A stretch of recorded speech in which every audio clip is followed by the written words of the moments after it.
September 15th, 2018. Man, it has been a day of troubleshooting. I got this inverter in yesterday. Was that just yesterday? Jeez Louise. Was that just yesterday? Anyway, and about midday, the power goes out. And I come over here and this thing has an error. And man, I go up on the roof, and the some of the connections for the solar panels, which were wired together, were like black.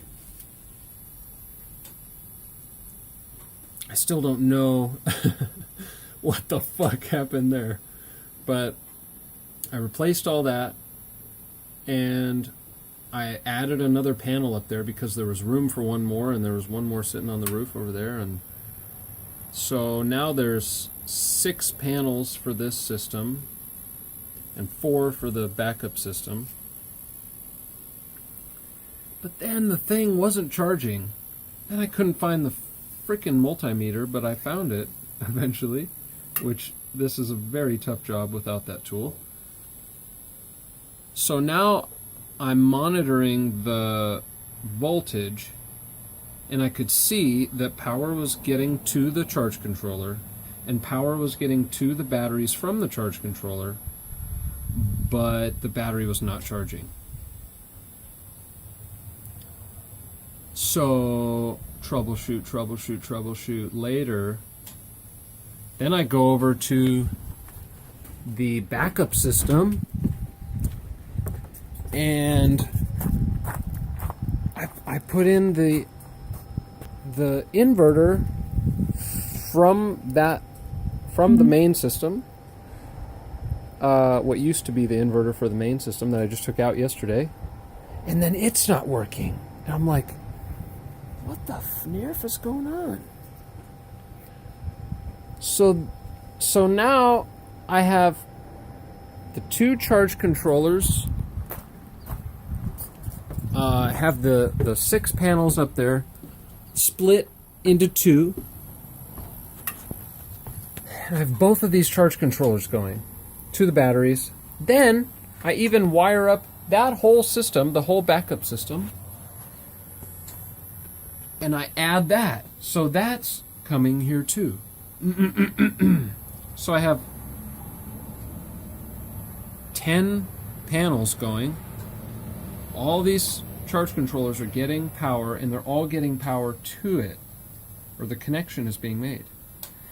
Then it's been so much like this. Like, I see, I want to talk to more experts, because every time I talk to a person who's knowledgeable about this shit, I glean some little tidbit of useful information. I hear this guy that I bought a trailer from, when I was describing my setup, he was like, oh, you use multiple charge controllers. Yeah, sometimes they like sense each other and it gives them a false reading, and then they don't charge the battery.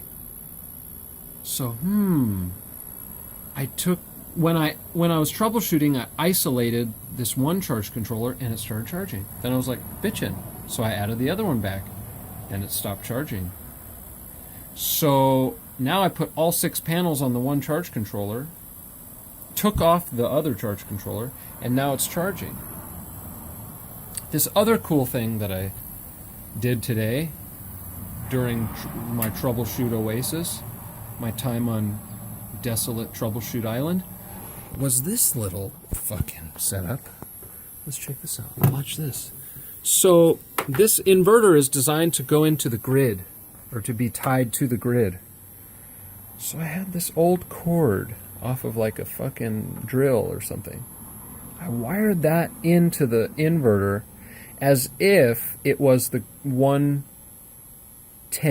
grid power. And then I plugged it into the other system. And so that's what you may have noticed. There's a ticking.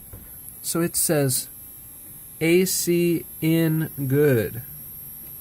AC1 in good. It's in good. So it will actually run the system off of that power,